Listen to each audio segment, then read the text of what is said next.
আসসালামু আলাইকুম ওয়া রাহমাতুল্লাহি ওয়া বারাকাতুহু। আমরা একটি মুকাল্লামা টেস্ট করতে চাই। মুকাল্লামার নাম হচ্ছে জেনারেল সিস্টেম। আসসালামু আলাইকুম ওয়া রাহমাতুল্লাহি ওয়া বারাকাতুহু। I am very fine. আমি তোমাকে সালাম দিলাম আর তুমি আমাকে বলছো কিনা আই অ্যাম ভেরি ফাইন? তা বলবো না কেন? তুই জানিস না, যখন আমরা একসাথে স্কুলে যেতাম তখন আমাদের স্যার আমাদেরকে বলতেন যখন কারোর সাথে দেখা হবে তখন hi, hello, how are you এসব বলতেন। আর তুই কিরাসিগুলো বাদ দিয়ে সালাম দিচ্ছিস? আরে থামো তো, তোমার আমার শিক্ষক হাদিসের মধ্যে বলেছেন আসসালামু ক্বাবলাল কালাম, অর্থাৎ তোমরা কারোর সাথে কথা বলার পূর্বে সালাম প্রদান করবে। ওসব বাদ দে, এখন তুই বল কেমন আছিস? আলহামদুলিল্লাহ, আল্লাহর রহমতে ভালো আছি। তুই আবার কেউ ভাষা বললি? নাউযুবিল্লাহ, তুমি আলহামদুলিল্লাহ ভাষাকে কেউ ভাষা বলছো? তা বলবো না তো কি বলবো? তুই জানিস না, যখন কেউ জিজ্ঞাসা করবে কেমন আছিস বা হাউ আর ইউ, তখন বলতে হয় আই অ্যাম ভেরি ফাইন। আর তুই কেন সেগুলো বাদ দিয়ে আলহামদুলিল্লাহ বলছিস? কেন তুমি জানো না, যখন কেউ কিছু জিজ্ঞাসা করলে সেটা যদি ভালো দিক দিয়ে বোঝায় তাহলে আলহামদুলিল্লাহ, মাশাআল্লাহ ও জাযাকাল্লাহ ইত্যাদি বলতে হয়। আর যদি কোনো খারাপ দিক দিয়ে বোঝায় তাহলে নাউযুবিল্লাহ বলতে হয়। তা যাই হোক, তুমি ইসলামী অধীন নির্লজ্জ বেহায়াদের মতো পোশাক পরে কোথায় চলে? হ্যাঁ, তুই আমাকে নির্লজ্জ বেহায়া বললি? কেন আমি এই ড্রেসটি পরেছি, এটা কি কোনো অপরাধ? আর তুই কি বলতে চাইছিস? তোদের মতো হাব্বা জাব্বা বোরখা পরে ঘুরে বেড়াবো? আরে আমার মতো পোশাক পরে লাইফটাকে এনজয় করতেছে। বোরখা পরে লাইফটাকে এনজয় করা যায় না বুঝি?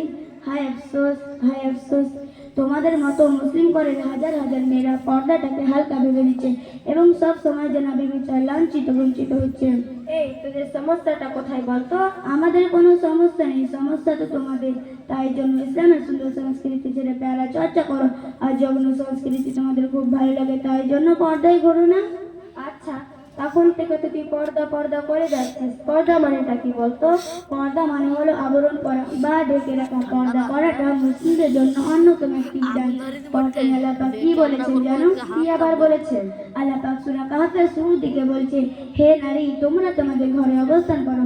এছাড়া আরো এক আয়াতে বলছে যে وقرنا في بيوتكن ولا تبرجن تبرج الجاهلية الأولى, অর্থাৎ হে নারী, তোমরা তোমাদের ঘরে অবস্থান করো এবং জাহিলিয়া যুগের নারীদের মতো তোমরা তোমাদের সুন্দর চেহারা কোনো পরপুরুষের সামনে প্রদর্শন করে বেরিও না। শোনো, চিনি যেমন যত্নে রাখলে পিঁপড়ে লাগা কঠিন, তেমনি মেয়েরা যদি পর্দা করে তাকে অপমান করে তার থেকেও বেশি কঠিন। তাই জন্য আল্লাহ পাক পর্দাকে ফরজ করেছেন। আচ্ছা বোন, তোমাকে একটি উদাহরণ দিই। পাশাপাশি দোকানে খাবার বিক্রি হচ্ছে। একটি দোকানের খাবার খুব যত্ন সহকারে ঢেকে রাখা আছে, আর একটি দোকানের খাবার খোলা ধুলাবালি উঠছে, মাছি বসছে। তুমি কোন খাবারটি নেবে? কেন, যেটি ঢাকা আছে সেখান থেকে নেবো। এখানেও সে তেমন পর্দামে ও বেপর্দামের পার্থক্য বোঝা যায়। যাই হোক, তোর সাথে আজীবনে কথা বলে অনেক সময় নষ্ট করলাম। ওইদিকে আমার পিকনিকে যাওয়ার সময় হয়ে গেছে, আমি চললাম। দাঁড়াও বোন, এখনই তো আজান হয়ে গেল, নামাজটা পড়লে ভালো হতো না? কিসব বলছিস? এখন পিকনিকে যাবো না নামাজ পড়বো? আর আমি নামাজ পড়ে কার কাছে মাথা নত করবো? নাউযুবিল্লাহ, কি বলছো তুমি? আচ্ছা, আল্লাহকে তো দেখা যায় না, আল্লাহকে কিভাবে বিশ্বাস করব? আচ্ছা, তুমি যে বাতাসটি অনুভব করো সেটা কি তুমি দেখতে পাও? শুধুমাত্র অনুভব করো, তাহলে কেন তুমি সেটা বিশ্বাস করো? তোমার মাথা যত্ন করে সেটা কি তুমি দেখতে পাও? শুধুমাত্র অনুভব করো। তোমার পেট যত্ন করে সেটা কি তুমি দেখতে পাও? শুধুমাত্র অনুভব করো, তাহলে কেন তুমি সেটা বিশ্বাস করো? আচ্ছা, নামাজ পড়ে কি হবে? কেন তুমি জানো না? রাসূল সাল্লাল্লাহু আলাইহি ওয়াসাল্লাম হাদিস শরীফের মধ্যে বলেছেন শাবুন নাশা ফি ইবাদাতিল্লাহ, অর্থাৎ যৌবন বয়সের ইবাদত আল্লাহর কাছে বেশি গ্রহণযোগ্য। এবং রাসূল সাল্লাল্লাহু আলাইহি ওয়াসাল্লাম বলেছেন আস-সালাতু মিফতাহুল জান্নাত, অর্থাৎ নামাজ হলো জান্নাতের চাবি। আচ্ছা, তুই তো ইসলাম সম্বন্ধে অনেক কিছুই জানিস, আমি কি তোকে কিছু প্রশ্ন করতে পারি? হ্যাঁ, অবশ্যই করতে পারো। কিয়ামতের দিন আল্লাহ আরশের নিচে কি ছায়া দেবেন? হ্যাঁ, অবশ্যই দেবেন। কাদের ছায়া দেবেন? আল্লাহ পাক কিয়ামতের দিন 7 শ্রেণীর মানুষকে ছায়া দেবে যারা দুনিয়ায় ন্যায় বিচার করে।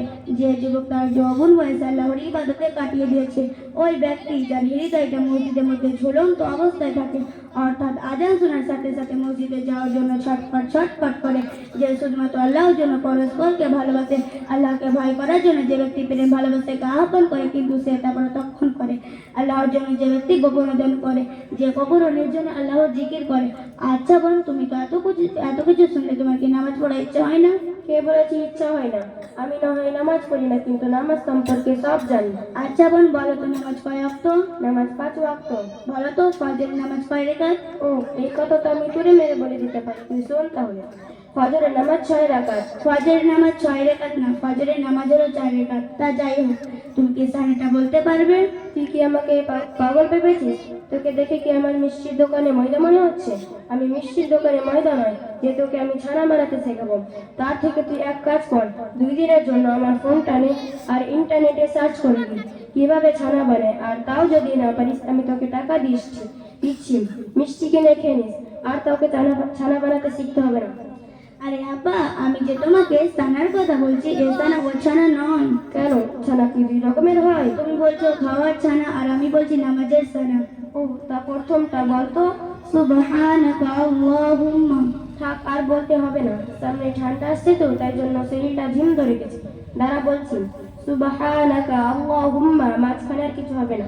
আমি তো দেখছি তুমি এটাও পারছো না, আমি বলছি তুমি শোনো। হ্যাঁ বলো। সুবহানাকা আল্লাহুম্মা ওয়া বিহামদিকা ওয়া তাবারাকা ইসমুকা ওয়া তাআলা জাদ্দুকা ওয়া লা ইলাহা গায়রুক। ঠিক আছে, আমি তোকে কিছু প্রশ্ন করতে চাই। ঠিক আছে, করো। আচ্ছা, খাবার সামনে আসা দোয়াটা বলতো। খাবার যখন সামনে আসবে তখন বলবে আল্লাহুম্মা বারিক লানা ফীমা ওয়াজাদতানা ওয়া কিনা আযাবান নার। আর যখন খাওয়া শুরু করবে তখন বলবে বিসমিল্লাহি ওয়া আলা বারাকাতিল্লাহ। আচ্ছা, ঘুমানোর দোয়াটা বলতো। আল্লাহুম্মা বিসমিকা আমুতু ওয়া আহইয়া। আচ্ছা, কোরআনের সর্বশেষ সূরা কি? সূরা আন-নাস। আসলে ইসলাম সম্বন্ধে আমি না অনেক তর্ক করে ফেলেছি। আসলে আমি এই বিষয়ে কিছু জানি না। আমাকে পথে আসতে হলে কি করতে হবে? প্রথমে তওবা করে নিতে হবে, তারপর তুমি যদি আমাদের মাদ্রাসায় ভর্তি হতে চাও তাহলে আরো অনেক কিছু জানতে পারবে। ঠিক আছে, আমি তাহলে আগামীকাল তোমাদের মাদ্রাসায় ভর্তি হতে যাব, কিন্তু আমি তোকে কিছু প্রশ্ন করতে চাই। হ্যাঁ, করো।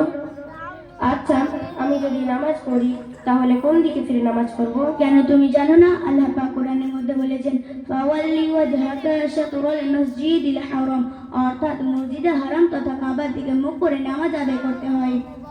আচ্ছা, আমি যদি নামাজ পড়ি তাহলে নামাজ কিভাবে আদায় করব?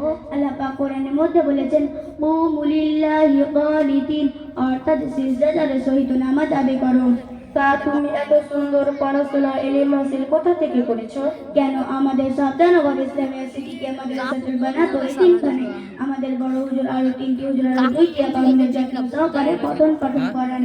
ঠিক আছে, আমি তাহলে কালই তোমাদের মাদ্রাসায় ভর্তি হতে যাবো ইনশাআল্লাহ।